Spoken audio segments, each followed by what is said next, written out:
With the flu season getting into full swing, a local ambulance industry expert is now warning that the already dismal ambulance response times in Multnomah County are about to get worse. Elise Haas has covered the nationwide paramedic shortage pretty closely for more than a year, digging deeper into solutions now as the tensions over this issue are really hitting an all-time high. Right, and I had told you about how Multnomah County recently fined AMR $500,000 for late response times. But as the national paramedic shortage rages on, some county leaders aren't willing to make any exceptions to their unique two-paramedic requirement. Now, one commissioner is pushing for that to change. Are we on level 0 by any chance? Do we have medic units available? We are level 0. Imagine you call 911 for an emergency for a loved one. Okay, and what seems to be the chief complaint or causing the weakness? And there are 0 ambulances available to immediately come help you. This is the reality right now in Multnomah County, as AMR is down 58 paramedics. Data from November shows Multnomah County continues to regularly run out of ambulances to send to emergencies, only getting to patients within 8 minutes 60% of the time. People are going to get hurt if we don't fix the response time problem. Meet Dr. Stephen Dean, who has a PhD in public policy. He's formerly worked in emergency medical services in Portland and across the country for more than 5 decades, specializing in improving EMS systems. And a concern you might have is, what is the plan to fix the response times? And right now there is no plan. And we're getting ready to go into the flu season where it's going to make a difference. Flu season is from October to April. Year over year, Oregon Health Authority data documents huge spikes in illness during this time frame. The orange line is the spread of the flu this year, now starting to rise. Dean says 911 calls increase just as this graph does. When the flu hits, it raises the whole system's call volume up. So you get more heart attacks, more respiratory problems, more of everything. Dean warns of the chain of events to come. Emergency room overcrowding will slow patient turnover, limiting available ambulances for emergency calls. Plus, paramedics calling out sick will result in higher caseloads and increased burnout. My top concern is that the response times will get longer, and response times matter in an EMS system. If they didn't matter, the county wouldn't have this 8-minute 90% compliance. As the response times get longer, the county must take action to help the system or help the patients, because it's the patients who are getting the longer response times. He urges the county to change their two-paramedic requirement. 1 paramedic and 1 EMT can handle 98%, more than 98% of the calls that are received in the system.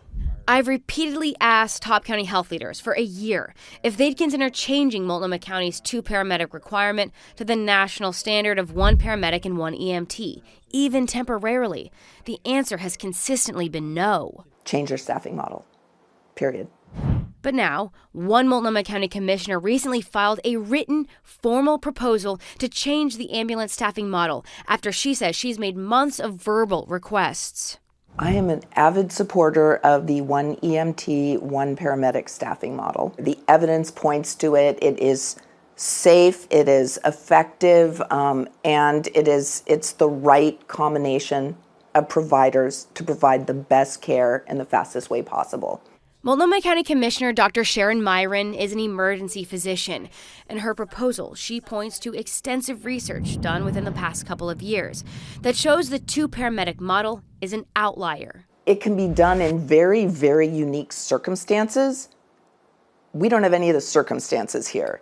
And so what we're doing isn't done anywhere else in the state. The most important thing is getting to the scene fast, starting whatever treatment you can start, and then getting someone to the ER. That's what we need to be doing.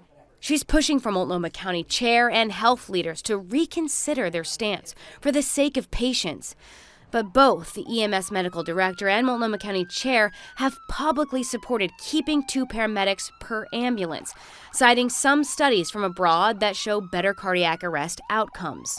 I mean, I'm glad that Korea is doing whatever it is they're doing.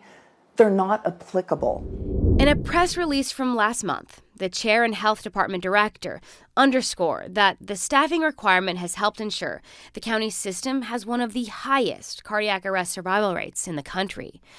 But according to state reports that I obtained from the last 2 years, AMR in Clackamas County has a higher cardiac arrest survival rate than Multnomah County, and Clackamas County operates with 1 EMT and 1 paramedic. So the idea that we would wait for 2 paramedics to do something like that, rather than get 1 paramedic and 1 EMT to a scene faster, is ludicrous.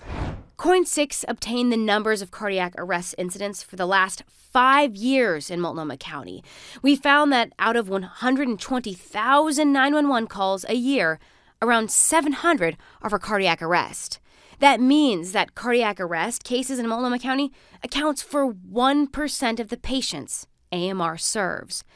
An AMR audit from 2023 shows that nearly all of the patients experiencing cardiac arrest in Multnomah County received a response from 1 paramedic from Portland Fire and 2 paramedics from AMR. So there actually is another paramedic there anyway. It is shocking to me that we haven't done this already. Since Commissioner Myron initiated a formal process to convene experts on this topic, she says this could offer a solution within weeks. However, Chair Vega Peterson is on record at the recent board meeting saying otherwise. Looking at the question of whether a 2-paramedic model is still the viable model, that is in itself about a 9-month process. It could be done urgently. It could be done now. It is on the basis of an emergency. The evidence is there. This is not something that needs to be 9 months, and whoever's saying that is being inaccurate in what they are saying and misleading. A week after this meeting, Coin 6 obtained this letter Chair Vega Peterson sent to the mayors of East County who have begged her to change to the 1 EMT, 1 paramedic model. The chair wrote, "Our Multnomah County EMS team is undertaking a formal examination of the 2 paramedic model to potentially change the staffing requirement, but that process will not yield a quick fix." AMR says if Multnomah County moved to a 1 paramedic, 1 EMT system, that they could have half a dozen more ambulances out immediately and could be fully staffed within a few months. It's literally life and death every single day, every hour, like while we're talking. And the failure to act, in my view, is a moral outrage. This equally outrages residents like Stephen Dean. These are very life-threatening conditions, and so these are the conditions where seconds and minutes really do matter. As he dreads the day he or his family needs an ambulance in this part of Oregon. And Chair Vega Peterson wasn't available for comment today, but the health department responded, saying in part, Multnomah County has one of the highest cardiac arrest survival rates in the country under this system. Changing the model will not fix response times. Okay, let me add to this. Let's remind everybody that your reporting actually showed that county's fine, as we reported on, you reported on, had virtually no impact on improving those response times. And at the time, I believe the chair said herself that was the goal, that this fine is going to push them to have faster response times. Right, so we haven't seen any improvement there. And then even on top of that, I have even more data that I got back today, dating back to 2018, that shows that Clackamas County has a higher cardiac arrest survival rate year over year than Multnomah County. But it's also important to kind of go back to the heart of this, the patients. Yes. That's we have high stakes for them. And it was just yesterday that we learned that on Christmas Eve, a woman who's 69 years old called 911 for an ambulance, asking to go to the hospital, but there was no ambulance available. So instead, Portland police ended up transporting her to the hospital. As a courtesy, she ended up having a medical emergency in the back of their car, Liz, and was unconscious and ended up dying at the hospital. A 69-year-old woman who lives right here in our area, her family is mourning her death because she wasn't even able to get an ambulance but died in a police officer's car. Well, died at the hospital. Or at the hospital on the way, right. Mm-hmm. because she wasn't in an ambulance. And who knows if that would have made the difference and she would be here for the holidays. Mm-hmm. That's just heartbreaking. One of many, many cases. Elise, thank you so much. Great reporting once again. Thank you.